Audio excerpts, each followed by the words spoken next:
creates a Linden Hills area portion of the PO. So if you mind, I can bring it up. I don't want, but it's going to be part of the PO. Right now, there's enumerated versions for Uptown where it requires a TDMP or Tribal Demand Management Plan. Franklin and Nicollet, which is rather long and has a lot of different modifications to it. So it'll be in there. We're proposing to basically remove that section. We have to you'll see in the text amendment itself, it's in the codifier language that we use with the clerk. So there's a lot of other things being striked out and then added back in because we're renumbering as we move that requirement up. But the Linden Hills overlay will cease to exist in the zoning code as a item. The Linden Hills area portion of the pedestrian overlay is where those 4 points that I presented earlier will show up. Yep. Commissioner Bender. Thank you, Mr. Chair. Sorry, I have this terrible cough today. I know we spent some time on the R3 versus R4 piece in your presentation, but since we've heard testimony about that issue, I wondered if you could return to that slide where you had compared the two. It's also on page 5, I think, of our packet. But so when we're looking at these zoning classifications, I think some of the main considerations are, what's there now and are we creating conformity or non-conformity? Then, of course, where are we going in the future? And as I look through the R3 versus R4, there's a slight difference in the dwelling units per acre allowed, although it's not a huge amount. And frankly, in most of our other zoning districts, we have moved away from regulating the inside of buildings. So that, to me, anyway, it is what it is. On the height piece, so we have this issue of either applying for a CUP or which is allowed with conditions, or the extra height being allowed as of right. I will say usually people come to oppose the CUPs, and it creates a lot of confusion about, is it a variance? Are they breaking the rules? We hear that a lot. They're breaking the rules.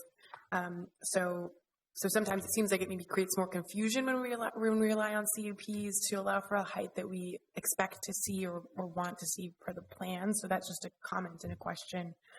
And when going through, there's a slight difference in the FAR allowed, and then the front yard setback is different. So the R3 is a more kind of front yard heavy district. So could you just talk through, why staff is recommending the R4 again, maybe with an eye to each of those pieces, and maybe particularly the height, because that seems to be what I'm hearing the biggest concern. Chair Brown, Commissioner Bender, thank you. As you pointed out, many of the differences, so I'll just focus pretty much on the height, which is kind of where staff was working through. Well, also on the densities, just in general, because the policies of both the comprehensive plan and small area plan both call for medium density at 20 to 50 dwelling units per acre. We feel 35 is right in the middle of that from a dwelling units per acre standpoint. You mentioned there is not much difference, but I'm sure there's variances that are applied for that difference in a lot of different ways. So we're trying to meet that in the middle. We don't have one that allows for more as of right. For density, but that's still medium density. Regarding height, the plan did call for 3 or 4 stories being appropriate and reasonable, and talking about the provisions within the building design elements of what we're proposing with the pedestrian-oriented overlay. We felt that combined with the R4 met the policies of the plan, because 3 and the 3rd or 4th story would be modified if on a setback, and the 4th story would be stepped back from the public street. So again, using that language which is in the small area plan, carrying that forward. The 2.5 stories of R3 doesn't achieve the 3 or 4 stories of approved or allowed height. That's 2.5 stories at 35 feet. To achieve the 3rd story, which is what the plan calls for, you need to seek a conditional use permit just to hit that point. Granted, we do call for 3 or 4 stories. We have properties that are zone C1, which have similar requirements, but also allowed to go to 35 feet and 3 stories as of right, with the right kind of bonuses or the right design, which is that commercial ground floor. So that can be achieved throughout. So I may be talking gratuitously, but I guess the point is that with the modifications or the PO modifications, we feel that that meets the intent of the plan. Right, thank you. Are there any further questions of staff? Mr. Bender. Maybe just a quick comment on that, and maybe another question then for staff. I mean, one of my concerns is when we go with a more restrictive zoning classification than maybe feasible or maybe what we want to see in a spot, then we end up with a lot of land use applications, including rezonings and conditional use permits and variances. And so when we underzone, then we force people to come in with a lot of land use applications, and then people get upset that there are so many land use applications. And I understand why, but this is the dynamic that we see over and over. But I also want to make sure that we're not, doing something that's out of scale. So I feel like I'm asking the same question again, but are there types of developments, or are there examples nearby where that led you to choose the R4 to recommend over the R3? What kind of building would be allowed in R4 that is not allowed in R3? Maybe is the way to ask the question. I wish I could see pictures of buildings that were allowed in each one, but maybe you could paint me a visual picture. Chair Brown, Commissioner Bender, I'm going to do my best to answer that. The intent was to try to fulfill that policy. So we during the process of developing the small area plan, especially when we were asked to come look at a 4-story, we looked at a bunch of different prototypes or existing buildings that had been built in Minneapolis that were having 4 stories and step backs. And there's examples that we looked at. One was 46 and 46 over by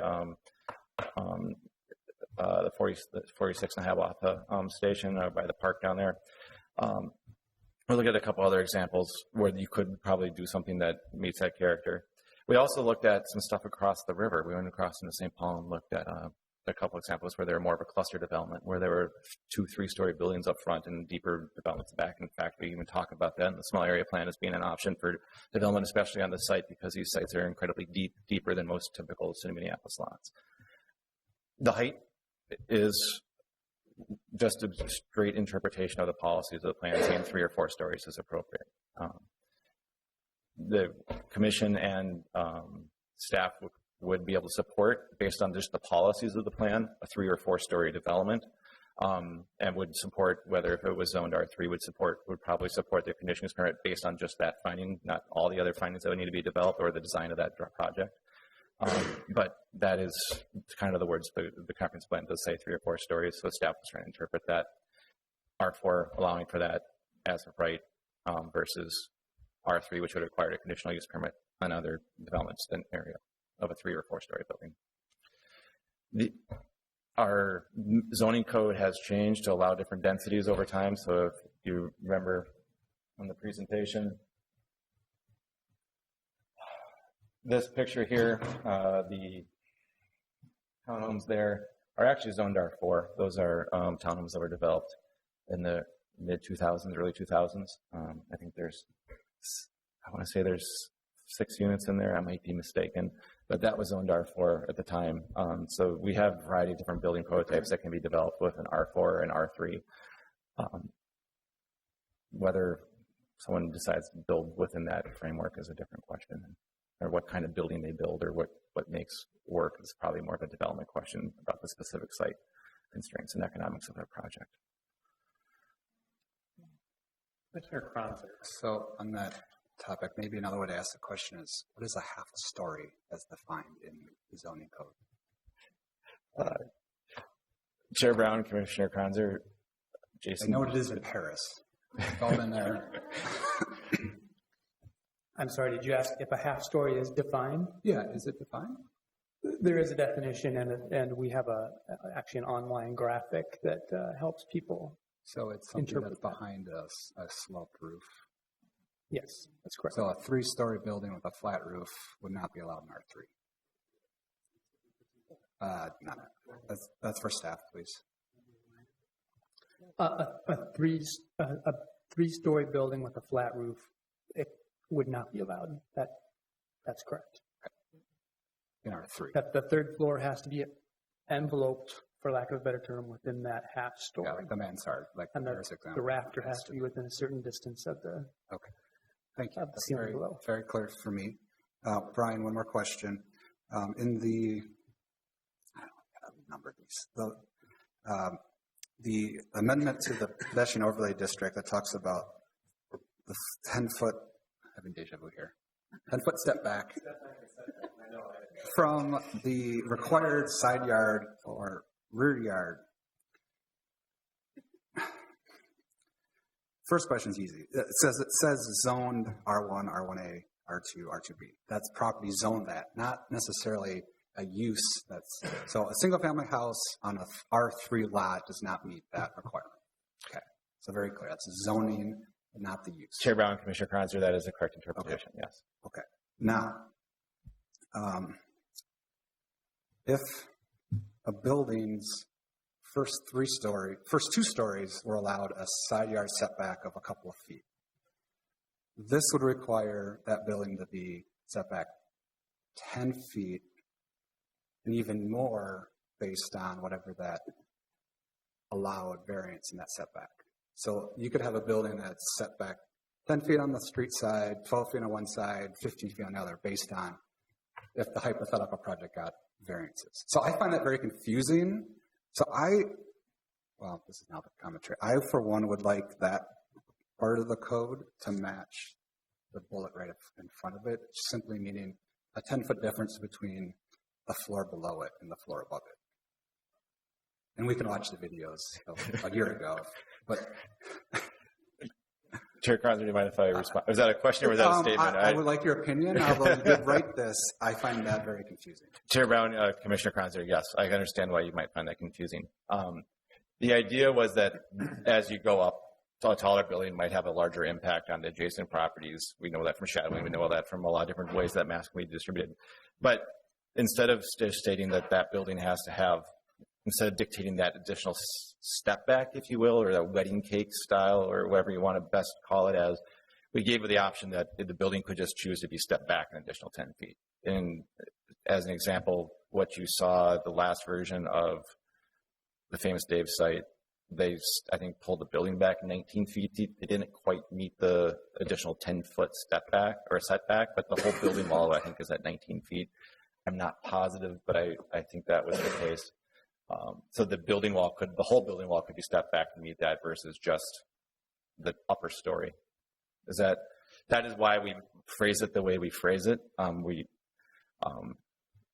welcome the Commission's discussion and alterations if they've seen that. So my only added confusion then is it says the top floor of the building. So it's encouraging the top floors, the behavior of the top floor, not the behavior of the ground floor and second floors. So yeah. That's why I'm feeling very confused. But this is very confusing. Thank you. Right. Are there any other questions? If there are none, would someone like to make a motion? We are being asked to consider the text amendments related to the Linden Hills Overlay District and also map amendments and text amendments related to the rezoning of individual parcels. Commissioner Slack. One more question for staff, sorry. I actually wanted them to sit down and come back up. Do you have any insights onto sort of all the negative feedback regarding the removal of the pedestrian overlay district in Linden Hills? Just spending some time looking at sort of the language of that overlay district and then the standard PO. It seems so much more auto-centric, which I think is counterintuitive to the small area plan and what the neighborhood is really about. And I didn't see a lot of clarification in a lot of comments of why that is desired not to stay in place and not be removed. Can you give any additional insights?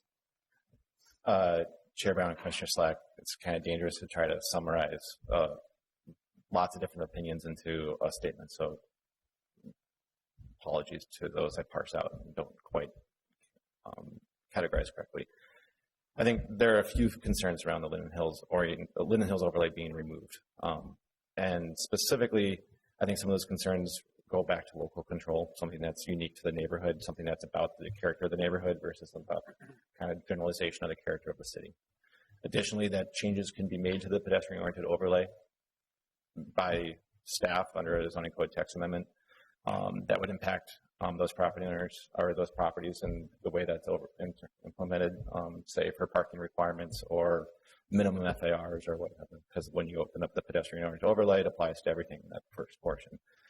The same could be done with the Linden Hills overlay. It just requires actually opening up that chapter. So there is, I think, some of that. I think there is also additionally just that the policies, the plan didn't specifically call it out, and that became a calling point for the community, specifically about what actions we were moving forward with and what we said we were going to do, and how we interpret those and move forward. I mentioned some of that in my staff report about CPED's responsibilities in interpreting the policies. Additionally, I think there's still a lot of concerns probably about parking in general in the community. I think a lot of communities feel that about the impacts of the automobile and impacts of successful business nodes and what that might mean. And ultimately, I think it's not really clear about what people want in place of the Linden Hills overlay. I think it's just modify the Linden Hills overlay as to match what we're pretty much asking for in the pedestrian-oriented overlay. So as the staff report states, that you end up with two almost identical sections of the zoning code. To simplify it, we thought one would be more accurate. That may not be the color of everybody's comments, but it's my best attempt to kind of categorize all that. Okay. Would someone like to make Commissioner Slack? I'll make a motion to approve staff recommendation for the text amendments, removing the Linden Hills Overlay District and adding the Linden Hills area to the pedestrian oriented overlay district, and the approved zoning map amendment and zoning text amendment. Is there a second? We have a motion and a second. Further discussion. Commissioner Cron. Okay.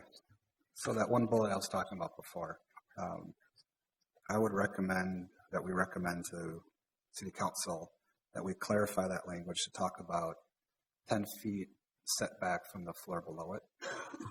And if there wants to be a recommendation to talk about the lower floors of the building, to have a separate bullet that talks about those floors adjacent to those noted zoning districts.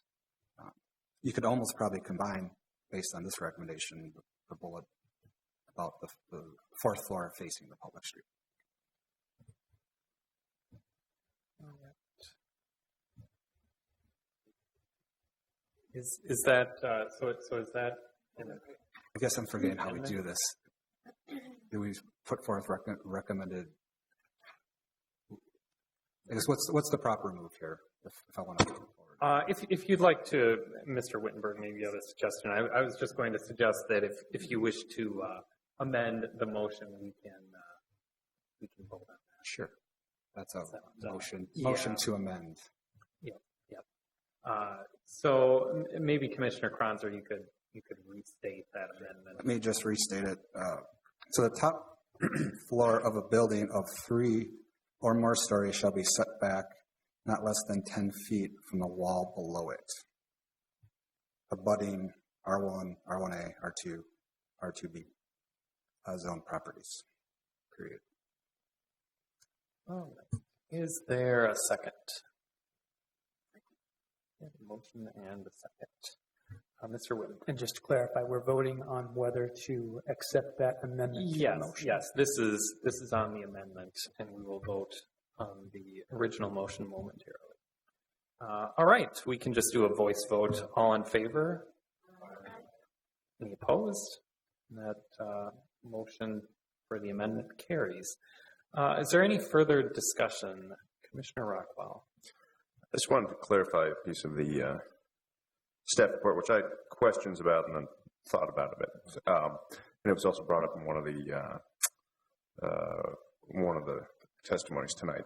So this is the section of the residential to commercial rezoning and the state statutory requirements of written consent. And, you know, I was uncomfortable with the idea that 50 properties was impractical, just because of the amount of response that's happened in this particular plan. But took seriously the the idea that they're conflicting statutes. So I believe there is an inconsistency and it's impractical due to those conflicting statutes, but want to clarify. So those statutes are Statute 462.357 Subdivision 5 requires the 100-foot radius outreach, and then Statute 473.858 Subdivision 1 is the no conflict between policy and zoning documents. And standard rules of statutory interpretation say that the most recently drafted statute takes precedence. And so I looked at the legislative history, and the most recently drafted statute, the most recently amended subdivision, I should say, was in fact Statute 473.858, Subdivision 1.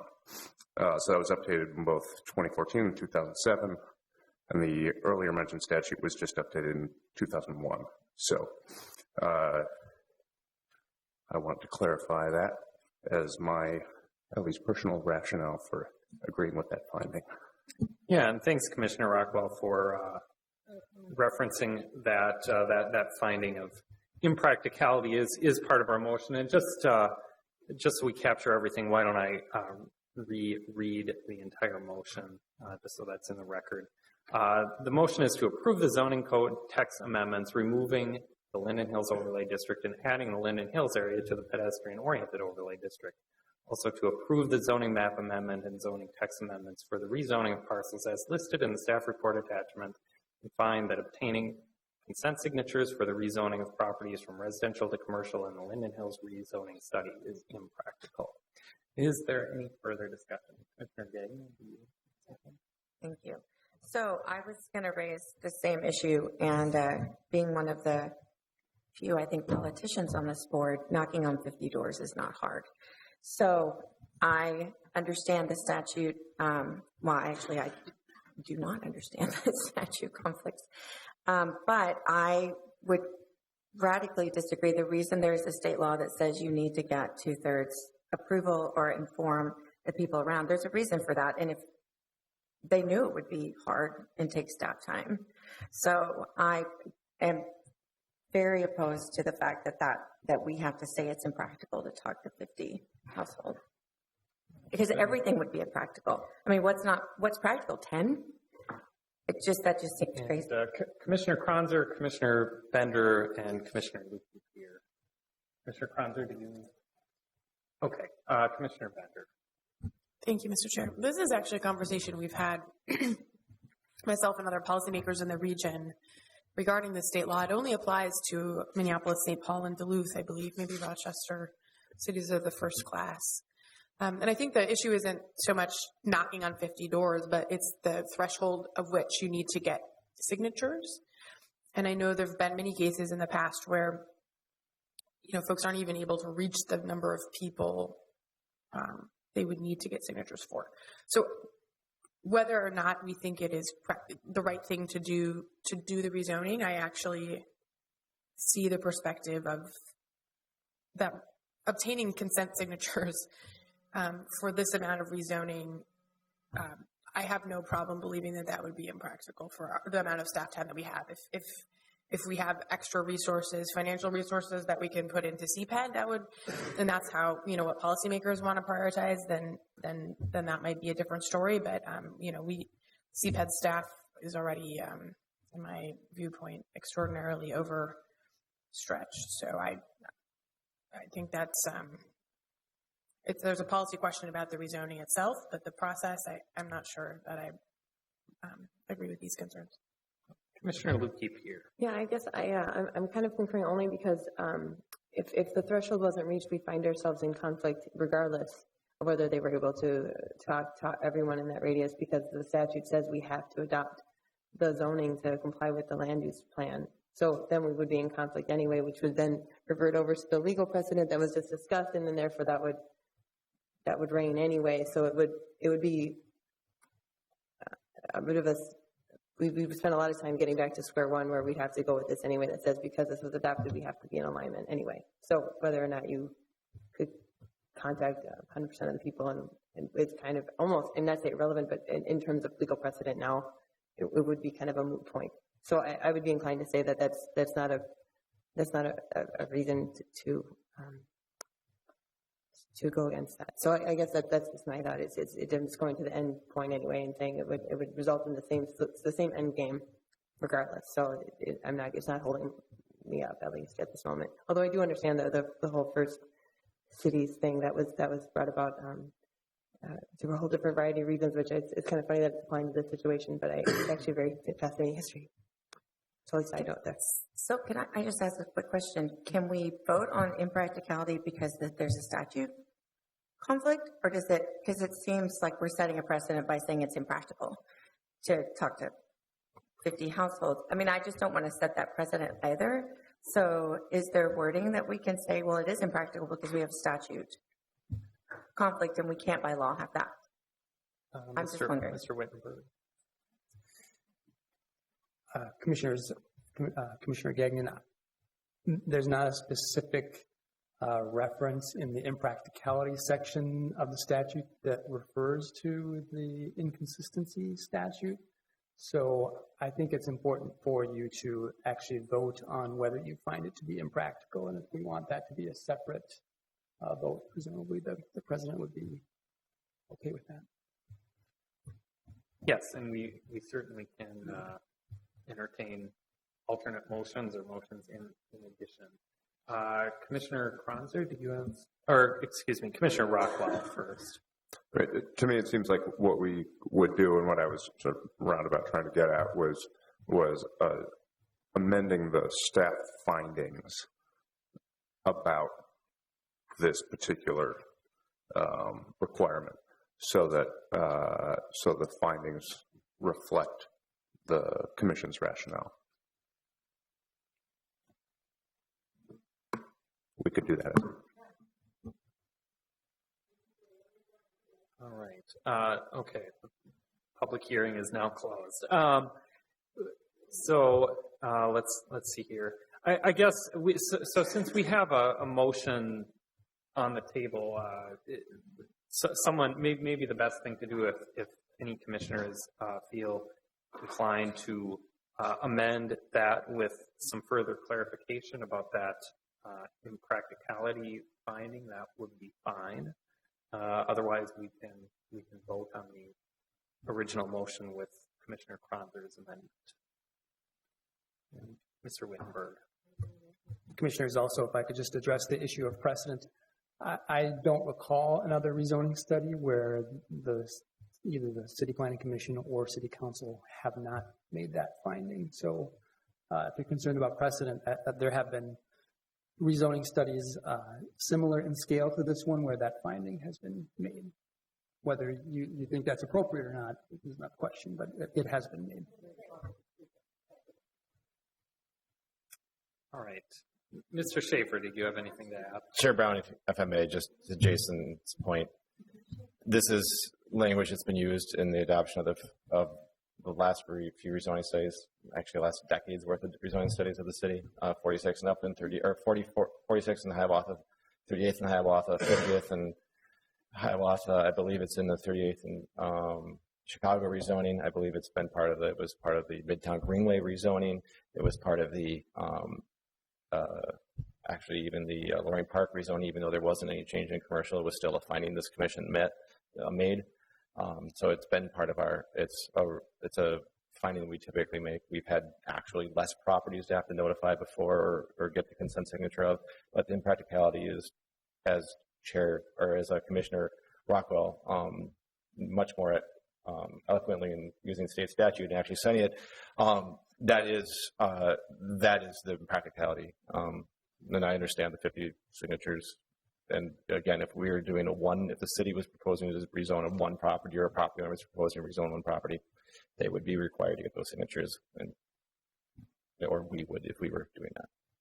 And Commissioner Lupi-Pierre raised an important point, that is that these recommendations for rezoning do pretty closely align with the plan, and state law also requires the city to change the zoning so that it is in accordance with the plan.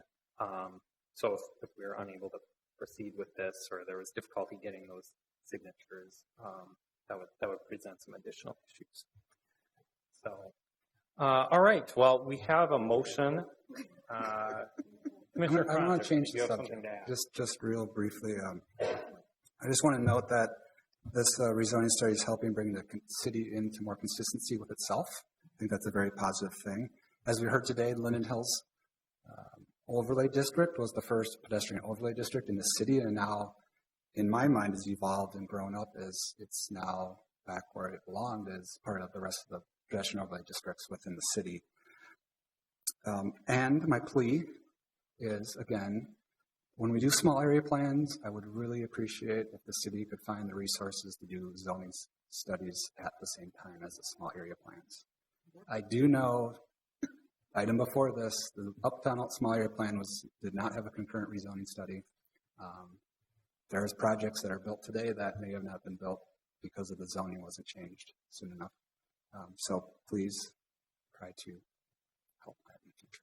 And Mr. Wittenberg, you have anything? Oh, okay. In that case, we still have a motion. It's been amended once. If there's no further discussion, clerk, please call the roll. Freeland. Aye. Slack. Aye. Rockwell. Aye. Magrino. Aye. Lidkepier. Aye. Kranzer. Aye. Gagnon. No. Bender. Aye. That is 7-1. All right, and that motion carries. That concludes our discussion on item 7. We do have one other quick item tonight under commission updates. We need to select officers, and we had a nominating committee, Commissioner Rockwell and Commissioner Lidkepier. You were part of that. Would one of you like to make a recommendation? Looks like she's deferring to me. We did have the nominating committee included Commissioner Gisselman, who is not here. But we would like to nominate the current sitting officers for reappointment. So Commissioner Lidkepier, Secretary Commissioner Slack as Vice Chair, and Commissioner Brown as Chair. All right. And is there a second? We have a motion and a second. Maybe Alyssa wanted to be president instead. One of these days she will. If you'd like. Otherwise, we can vote. All in favor? And that motion carries. And that concludes our meeting for tonight. We have Committee of the Whole on Thursday.